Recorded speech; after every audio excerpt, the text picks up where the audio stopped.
ലൈംഗിക അതിക്രമ കേസിൽ MP Prajwal രേവണ്ണയ്ക്കും JDS നേതാവ് SD രേവണ്ണയ്ക്കും സമൻസ് അയച്ചു പോലീസ്. കേസ് അന്വേഷിക്കുന്ന സ്പെഷ്യൽ ഇൻവെസ്റ്റിഗേഷൻ ടീമാണ് ഇരുവർക്കും സമൻസ് അയച്ചത്. വിനയ് ഉണ്ണി വിവരങ്ങളുമായി ചേരുകയാണ്. വിനയ്, രാജ്യത്തെ തന്നെ നടുക്കിയ ഒരു വലിയ സെക്സ് സ്കാമിലേക്കാണ് ഈ പുറത്തു വരുന്ന വിവരങ്ങൾ വിരൽ ചൂണ്ടുന്നത്. 3000-ഓളം വീഡിയോകൾ ഇതൊക്കെ പുറത്തു വരികയും രാഷ്ട്രീയവും നിയമപരവുമായ വലിയ പ്രശ്നങ്ങൾ ഒക്കെ ഉണ്ടാവുകയും ചെയ്തതോടെ ജർമ്മനിയിലേക്ക് നാട് കടന്നു, രക്ഷപ്പെട്ടു പോയിരിക്കുന്നു തുടങ്ങിയ വിവരങ്ങളൊക്കെ പുറത്തു വരികയാണ്. എങ്ങനെയാണ് അന്വേഷണ സംഘം മുന്നോട്ട് പോകുന്നത്?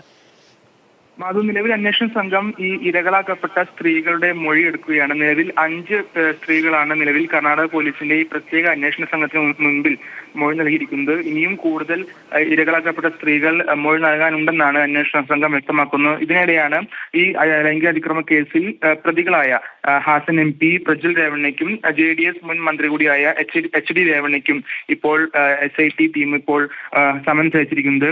നിലവിൽ പ്രജ്വൽ രേവണ്ണ ജർമ്മനിയിലേക്ക് കടന്നു എന്നാണ് വിവരം. ജർമ്മനിയിൽ ഫ്രാങ്ക്ഫർട്ടിലാണ് പ്രജ്വൽ രേവണ്ണ എന്നാണ് വിവരം. April 26-ന് തിരഞ്ഞെടുപ്പ് നടന്ന അതേ ദിവസം തന്നെയാണ് പ്രജ്വൽ രേവണ്ണ ജർമ്മനിയിൽ കടന്നതെന്നും ഇപ്പോൾ SIT ടീമിന് വിവരം ലഭിച്ചിട്ടുണ്ട്. അതുകൊണ്ട് തന്നെയാണ് ഇവരെ ചോദ്യം ചെയ്യലിന് ഹാജരാകാൻ ആവശ്യപ്പെട്ടുകൊണ്ട് ഉടൻ തന്നെ SIT ടീമിന് മുമ്പിൽ ഹാജരാകാൻ ആവശ്യപ്പെട്ടുകൊണ്ട് ഒരു സമൻസ് ഇപ്പോൾ അയച്ചിരിക്കുന്നത്. നേരത്തെ സൂചിപ്പിച്ച പോലെ തന്നെ ആയിരക്കണക്കിന് വീഡിയോകളാണ് ഈ വിവിധ പെൻ ഡ്രൈവുകളിൽ നിന്നായി ഇപ്പോൾ SIT ടീം ഇപ്പോൾ റിക്കവർ ചെയ്തുകൊണ്ടിരിക്കുന്നത്. അതുകൊണ്ട് തന്നെ വലിയൊരു സെക്സ് സ്കാം അല്ലെങ്കിൽ അശ്ലീല വീഡിയോ കേസ് തന്നെയാണ് ഇപ്പോൾ പ്രജ്വൽ രേവണ്ണയ്ക്കും അതുപോലെ തന്നെ HD രേവണ്ണയ്ക്കുമെതിരെ ഇപ്പോൾ ഉയർന്നിരിക്കുന്നത്. എന്തായാലും വലിയ പ്രതിരോധത്തിലാണ് JDS. ഇന്നലെ ചേർന്ന നേതൃയോഗം പ്രജ്വൽ രേവണ്ണയെ പാർട്ടിയിൽ നിന്ന് സസ്പെൻഡ് ചെയ്തിരുന്നു.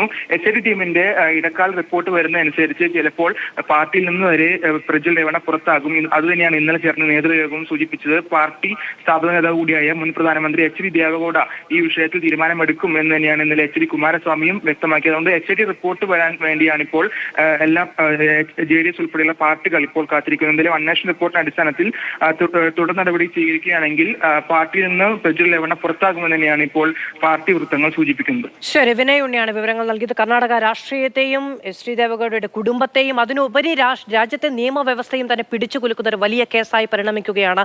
മുന്നോട്ട് പോവുകയാണ് ഈ പുറത്തു വരുന്ന വിവരങ്ങൾ നൽകുന്ന സൂചനകൾ ഒക്കെ.